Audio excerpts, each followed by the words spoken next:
Welcome, everyone, to another deep dive. Today, we're exploring the world of international hunting, and specifically, we're looking at a company called Global Hunting Solutions. Yeah, GHS. We've gone through their website, listened to a podcast featuring them, even watched a YouTube video. So, hmm a pretty good inside look. Definitely gives you a feel for their whole approach to luxury hunting, African safaris, specific strategies. Right. So, our mission today, we want to unpack what makes these hunts, as they say, second to none. And, look at that balance. They talk about adventure and luxury. Plus, there's this kind of surprising philosophy behind it all. Yeah, we want you to really get a solid understanding by the end without feeling like you're drowning in details. Okay, so let's jump right in. Global Hunting Solutions, GHS, they really do position themselves differently, don't they? They call it second to none hunting experiences aimed at people who, well, expect the best. And that phrase they use, perfect harmony of adventure and luxury. It's quite a promise. It is, but is it just about, fancy lodges and spa treatments? They mention those, plus gourmet meals. Well, that's part of it, sure. But I think the core really comes from the founder, Travis Weir. Okay. Yeah, he's got like 3 decades of experience guiding clients all over the place. And he started GHS because he felt there was a gap. He wanted to offer these really personalized trips based on what he saw clients actually wanted. Right, not just a standard package. Exactly. But crucially, it's not just about the luxury or the hunt itself. He combines it with a deep respect for wildlife and a huge commitment to safety. That's paramount for them. So conservation and safety are woven in from the start, not just marketing. Seems that way. It feels like it's genuinely part of their core philosophy, which, like you said, is maybe a bit surprising for some people's perception of high-end hunting. And they're not just focused on Africa, right? Their website mentions other places. No, definitely global. Yeah. They highlight Spain, talking about its beauty, culture, even romance alongside the hunting. Interesting. Then Turkey comes up, rugged mountains, the people, the thrill of the chase there. In Africa, of course, that's where they really seem to emphasize that blend of luxury and adventure. Yeah, that harmony concept seems particularly strong in their African offerings. Okay, so Africa. It's the big dream for a lot of hunters. But you mentioned something often overlooked, plains game hunting. Yeah, exactly. It's often seen as maybe, I don't know, less glamorous than the big five, but the sources describe it as incredibly rewarding, maybe one of the most rewarding African experiences. So for someone maybe new to this or just needing a quick refresher, what is plains game? Right. So plains game basically refers to the non-dangerous African big game species. Think animals living mostly in open savannas, bushveld, grasslands. And importantly, it's always hunted under fair chase conditions. No canned hunts here. Okay. What kind of animals are we talking about? Oh, a huge variety. The famous kudu, they call the gray ghost of Africa. Then you've got impala, springbuck, gemsbok, which is also called oryx, warthog, eland, zebra, blesbok, wildebeest beasts, both the blue and black types, nyala, waterbuck. The list goes on, really. Got it. A lot of variety there. Now, you mentioned non-dangerous. How does that contrast with the big five? People hear that term all the time. Yeah, that's a really crucial distinction. The big five elephant, Cape buffalo, lion, leopard, and rhino, they're classified as dangerous game, meaning they can, and sometimes do, charge hunters. The risk level is significantly higher. Hunting them needs special permits, much larger caliber rifles, both for safety and an ethical kill, and often a very different, more intense hunting approach. Okay, so plains game is less risky, generally speaking. Generally, yes. Still demanding, still requires skill and respect for the animal, absolutely. But the overall pace can be a bit more relaxed, and you often pursue a wider range of species. It makes it a fantastic way into African hunting. So if it's not the high-risk, dangerous game, who is plains game hunting really for? Is it just for beginners? Honestly, it's for pretty much everyone. It's great for younger hunters getting started, definitely for first-timers to Africa, but also, seasoned hunters from North America, guys used to hunting elk or deer, they find it a really exciting, different challenge. Okay. And it's particularly good if you're traveling with a spouse or someone who isn't hunting. Ah, because it's more lodge-based, more downtime. Exactly. More relaxed pace, usually. Time for sightseeing, photography, just enjoying the lodge. Plus, for families, maybe with kids who are starting out, the trophy fees tend to be more affordable than for Big Five, and there's generally plenty of action, lots to see. It fits that GHS model of being personalized and accessible, even within the luxury context. And you mentioned accessibility in another way, too, physical condition. You don't need to be an elite athlete. Not necessarily, no. That's a key point. These hunts are really adaptable. You can do spot and stalk from a vehicle, which is quite comfortable. Or if you want more of a challenge, you can do it entirely on foot, tracking through the bush. So it's customizable. Totally. They tailor it to your skill level, your fitness, what kind of adventure you're actually looking for. And GHS offers these plains game hunts in some really prime spots in southern and eastern Africa. Whereabouts specifically? South Africa is the most popular, especially areas like Limpopo and the Eastern Cape. They're known for, well, really luxurious lodges, good roads, infrastructure, and just a massive variety of species. Sometimes you can find over 20 different species in one hunting area. Wow. Okay. And there's Namibia. Very different feel, wide open landscapes, great for spot and stalk, particularly good for gemsbok, springbok, and a specific type called Hartmann's mountain zebra. Okay. Botswana mostly famous for big game, like elephants and buffalo. But it also offers excellent plains game hunting, especially in the Kalahari regions. Think wildebeest, impala, kudu, and some really big-bodied warthogs there. And you mentioned one more, Uganda. Yeah, Uganda. Described in the sources as a bit of a hidden gem for plains game. It offers some really unique species you just can't find elsewhere, things like Jackson's hartebeest, the East African bushbuck, oribi. Quite special. And for anyone listening who's thinking, wow, planning all that sounds complicated. Yeah, GHS apparently handles all of it. Travel logistics, sorting out local firearm permits if you bring your own gun, or arranging rentals. They even help organize photo safari add-ons. Like if you want to see Victoria Falls or spend time in Cape Town after your hunt, it really seems like a full-service door-to-door kind of operation. Let's zoom in a bit on one of those key areas, the Limpopo region in South Africa. You mentioned it's popular. What makes it special? According to Philip, one of their professional hunters, it's pretty close to Johannesburg, right? Like an hour-and-a-half drive? Yeah, relatively easy to get to. And he describes it as beautiful, mentions a lot of water, which isn't always the case in hunting areas, varied terrain, and quite a brushy landscape. And what about the animals there? Anything Limpopo is particularly known for? Kudu. Definitely kudu. Yeah. Big ones. Bigger than other places? Apparently, yes. Philip notes that the kudu bulls there can be significantly heavier, maybe 150 pounds heavier than ones in, say, the Northern Cape. And taller horns, too. Why is that? It comes down to the habitat. More trees, more browse.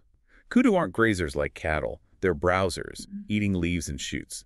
So the richer vegetation in Limpopo just allows them to grow bigger, essentially. More nutrients. And that gray ghost nickname must really apply there. Absolutely. He emphasizes how much they rely on camouflage and just standing perfectly still. Yeah. It makes spotting them incredibly challenging, even when they're relatively close. Really tests your observation skills. So the hunting style must be different, too, because of that thicker brush. Yeah, it sounds like it. Requires more effort, often more hunting on foot, tracking through that denser vegetation.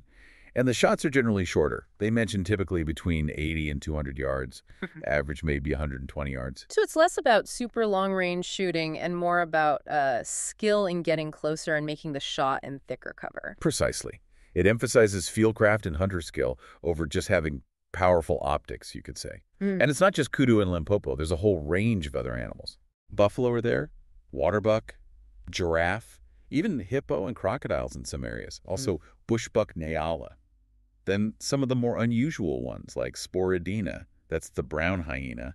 Although, it's worth noting, you can't export those to the U.S. if you're an American citizen. Okay, good to know. Spotted hyenas too, honey badgers, civet cats, genet cats, bush pigs. Quite a diverse ecosystem. Now, besides the big stuff, I heard mention of something called the tiny 10. These are really small antelope. Yeah, the pygmy antelopes. Things like steinbuck, blue duiker, red duiker, sunni. They're a whole different kind of challenge. How so? Well, the main thing, the absolute priority, is preserving the skin for a full taxidermy mount. These animals are small, and their hides are delicate. Ah, so you can't just use any rifle. Exactly. Using something like a small, fast varmint caliber, say a .22 250, could actually destroy the cape. Really? Yeah, too much damage. So, counterintuitively sometimes, hunters might prefer using a shotgun with the right load, or even a larger caliber rifle, like a .375, but using solid bullets, not expanding ones. Solids on a tiny antlet. Yeah, aimed precisely at the shoulder. The idea is a clean pass-through that minimizes hide damage compared to a rapidly expanding bullet from a smaller caliber. Yeah. It's very specialized. That's fascinating. Shows a real focus on The end result, the trophy preservation. It does. It speaks to that respect for the animal and ensuring the hunter gets a good trophy, especially with these rarer, smaller species where you might only get one chance. Okay, practicality time. If someone books a plains game hunt with GHS, what's actually included? They say all-inclusive, but what does that mean? Right. It seems pretty comprehensive. It covers your meals, your logging, laundry service, which is great on a longer trip, your professional hunter guide, and all the transport needed during the hunt. What about after the hunt? Getting trophies home? That's included too, up to a point.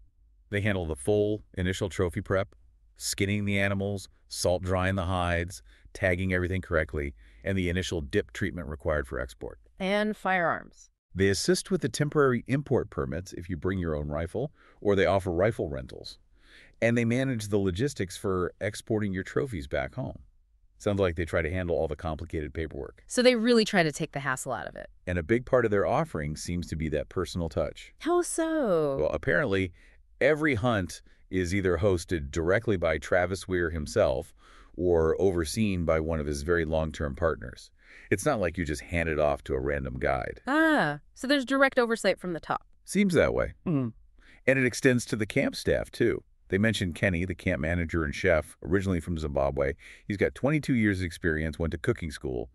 They really highlighted how welcome he makes everyone feel. Little things like that make a difference. Huge difference. And the fact that some staff, like guys named Lucky and Adam, have been there for 20 years. That says a lot. Yeah, suggests good mentorship, people being valued, a successful operation. Exactly. It reflects well on the whole philosophy, I think. And the camp itself in Limpopo, you mentioned lodges earlier. What's the setup like? Sounds pretty comfortable, but fitting for the environment.